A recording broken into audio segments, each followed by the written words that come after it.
मंडळी, एका फोन कॉलमुळे सुमारे 38 वर्षांपूर्वीचं एक पुस्तक अचानक पुन्हा एकदा चर्चेत आलं आणि तो फोन साधा सुद्धा नव्हता. त्या फोनमध्ये थेट जीवे मारण्याच्या धमक्या दिल्याचा आरोप झाला आणि त्यानंतर राज्यभर संतापाची लाट उसळली. त्यामुळे लोकांच्या मनात एकच प्रश्न उभा राहिला, एवढं जुनं पुस्तक अचानक इतकं वादात का आलं? तर बघा, हा सगळा किस्सा जोडलेला आहे ज्येष्ठ विचारवंत गोविंद पानसरे यांनी लिहिलेल्या गाजलेल्या शिवाजी कोण होता या पुस्तकाशी. या पुस्तकाचे प्रकाशक प्रशांत श्रीकांत आंबी यांना अलीकडे धमकीचा फोन आल्याचा आरोप झाला आणि हा फोन केला होता संजय गायकवाड यांनी, जे की बुलढाणा जिल्ह्यातील शिवसेना शिंदे गटाचे आमदार आहेत. त्यांनी फोन करून शिवाजी कोण होता असं नाव का दिलं, शिवाजी महाराजांचा एकेरी उल्लेख का केला असा सवाल केला आणि त्यानंतर संतापाच्या भरात शिवीगाळ आणि धमक्या दिल्याचाही दावा करण्यात आला. इतकंच नाही तर गोविंद पानसरेंच्या हत्येचा संदर्भ देत धमकी दिल्याचाही आरोप समोर आला. हा फोनवरील संवाद आता व्हायरल झालाय, तक्रारी दाखल झाल्यात आणि पुन्हा एकदा हे पुस्तक राज्यभर चर्चेत आलं. पण मंडळी, ही गोष्ट फक्त आजची नाही. जेव्हा हे पुस्तक 1988 साली पहिल्यांदा प्रकाशित झालं तेव्हाही त्याच्या नावावरून वाद झाले होते आणि तेव्हा स्वतः गोविंद पानसरे यांनी नावामागचं कारण स्पष्ट केलं होतं की ज्या व्यक्तीवर आपलं प्रेम असतं त्याच्याशी आपण एकेरी बोलतो. जसं आपण आईला फक्त आई म्हणतो, म्हणजेच या नावामागे अपमान नव्हता, तर एक ठरलेला विचार होता. पण तरीही हा वाद पुन्हा एकदा उफाळतो. शिवाजी कोण होता असं नाव त्यांनी का दिलं, इतिहासकार एकेरी उल्लेख का करतात आणि या पुस्तकात नेमकं असं काय लिहिलं आहे की ते इतकी वर्ष चर्चेत राहिलं, या सगळ्याच प्रश्नांची उत्तरं जाणून घेणार आहोत या व्हिडिओच्या माध्यमातून. नमस्कार, मी अपूर्वा आणि तुम्ही पाहताय विशेष भारी. मंडळी, आता सगळ्यात आधी समजून घेऊया की हा वाद नेमका कुठून सुरू झाला आणि शिवाजी कोण होता या नावामागे गोविंद पानसरे यांची भूमिका नेमकं काय होती. ही गोष्ट आहे 1980च्या दशकाची. त्या काळात गोविंद पानसरे महाराष्ट्रभर व्याख्यानं देत असत. विशेषतः छत्रपती शिवाजी महाराजांच्या कार्यावर ते अनेक ठिकाणी बोलत असत. पण ही व्याख्यानं देण्याआधी त्यांनी शिवाजी महाराजांवर उपलब्ध असलेली अनेक पुस्तकं, चरित्र, कागदपत्र आणि सखोल अभ्यास केला होता. त्यांचा उद्देश एकच होता, शिवाजी महाराजांविषयी लोकांमध्ये जे काही एकीव किंवा अर्धवट समज आहेत त्याऐवजी अभ्यासपूर्ण माहिती साध्या भाषेत लोकांपर्यंत पोहोचायची. हळूहळू त्यांच्या व्याख्यानांना मोठा प्रतिसाद मिळू लागला. ग्रामीण भागात शेतकरी आणि सामान्य लोकांमध्ये या विषयाबद्दल उत्सुकता वाढू लागली. लोक वारंवार विचारू लागले, तुम्ही जे व्याख्यान देता ते आम्हाला पुन्हा वाचायला मिळेल का? आणि इथूनच या पुस्तकाची कल्पना तयार झाली. त्यांनी आपल्या व्याख्यानांमधील मुद्दे, अभ्यासातून मिळालेली माहिती आणि शिवाजी महाराजांच्या कार्याबद्दलचे संदर्भ एकत्र करून एक पुस्तक तयार झालं आणि 1988 साली हे पुस्तक प्रकाशित झालं, शिवाजी कोण होता. पण मंडळी, हे पुस्तक प्रकाशित होताच त्याच्या मजकुरापेक्षा जास्त चर्चा झाली ती त्याच्या नावाची.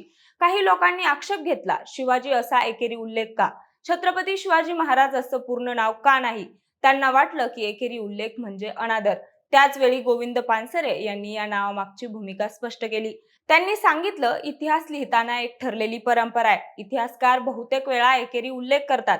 उदाहरणार्थ, इतिहासाच्या पुस्तकांमध्ये चंद्रगुप्त म्हणाला, अशोकाने असं केलं, हर्षवर्धनने असं केलं, अशीच भाषा वापरली जाते. त्यामुळे शिवाजी असा उल्लेख करणं ही इतिहासाच्या पद्धतीनुसारच केलेली गोष्ट आहे.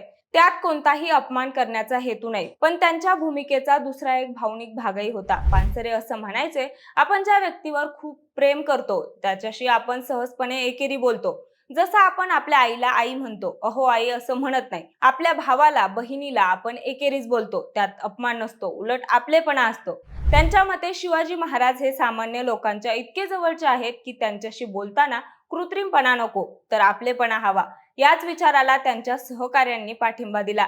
त्यांचे सहकारी अशोक चौसाळकर यांनी स्पष्ट सांगितलं होतं की इतिहासकारांची एक सर्वसामान्य पद्धत आहे. कोणत्याही ऐतिहासिक व्यक्तीचा उल्लेख करताना एकेरी भाषा वापरणं ही परंपरा आहे. त्यामुळे शिवाजी असा उल्लेख म्हणजे अनादर नाही, तर इतिहासाच्या पद्धतीचा भाग आहे. मंडळी, आता प्रश्न येतो, या पुस्तकात नेमकं काय लिहिलं होतं याचा, ज्यामुळे ते इतकी वर्ष चर्चेत राहिलं. या पुस्तकात गोविंद पानसरेंनी एक महत्वाचा प्रश्न विचारला. इतिहासात अनेक राजे झाले, पण सगळ्यांची आठवण आज लोक करत नाहीत. मग छत्रपती शिवाजी महाराजांची आठवण आजही का केली जाते? याचं उत्तर त्यांनी वेगवेगळ्या उदाहरणांमधून शोधण्याचा प्रयत्न केला. त्यांनी सांगितलं की शिवाजी महाराजांना राज्य तयार स्वरूपात मिळालं नव्हतं. त्यांनी स्वतः ते उभं केलं होतं. त्या काळात अनेक वतनदार आणि सत्ताधारी रयतेवर मनमानी कर वसूल करत होते. लूटमार होत होती. पण शिवाजी महाराजांनी अशा मनमानीवर नियंत्रण आणण्यासाठी नियम तयार केले.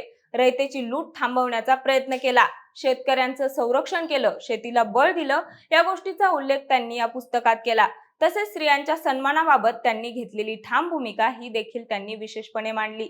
युद्धाच्या काळातही स्त्रियांचा अपमान होऊ नये अशी कडक भूमिका त्यांनी घेतली होती, हे त्यांनी उदाहरणांसह सांगितलं. शिवाय व्यापार उद्योगाला संरक्षण देणं, समुद्री व्यापाराला चालना देणं आणि गुलामांच्या व्यापारावर बंदी घालण्यासारखे निर्णय या गोष्टींचाही उल्लेख त्यांनी पुस्तकात केलाय. याशिवाय आणखी एक महत्त्वाची गोष्ट त्यांनी मांडली.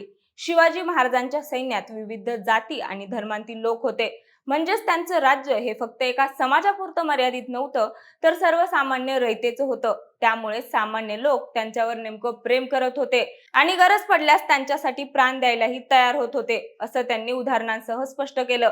एकूणच त्यामुळे या पुस्तकाचा उद्देश शिवाजी महाराजांचा अवमान करणं नव्हता, तर त्यांच्या कार्याचं विश्लेषण करून ते सामान्य माणसाला समजेल अशा भाषेत सांगणं हा होता. आणि म्हणूनच हे पुस्तक अनेक वर्ष लोकांमध्ये वाचलं गेलं. पण तरीही या पुस्तकाच्या नावावरून वेळोवेळी वाद उभे राहिले आणि आता अलीकडे घडलेल्या फोन कॉलच्या घटनेनंतर हा वाद पुन्हा एकदा समोर आला. त्यामुळे पुन्हा एकदा लोकांच्या मनात तेच प्रश्न उभे राहिले. हे नाव का दिलं, त्यामागचा विचार काय होता आणि या पुस्तकात नेमकं काय लिहिलंय? मंडळी, म्हणूनच एखाद्या गोष्टीवर मत बनवण्याआधी तिच्या मागचा संपूर्ण संदर्भ समजून घेणं महत्वाचं आहे. कारण अनेकदा नावावरून निर्माण होणारा वाद मोठा दिसतो, पण त्यामागची भूमिका समजून घेतली तर अनेक गोष्टी स्पष्टपणे समोर येतात. मंडळी, दिलेली माहिती तुम्हाला कशी वाटली आणि या प्रकरणाबद्दल नेमकं तुमचं मत काय आहे ते आम्हाला कमेंटमध्ये नक्की सांगा. आणि सोबतच आपल्या विशेष भारीच्या YouTube चॅनलला सबस्क्राईब करायला विसरू नका. धन्यवाद.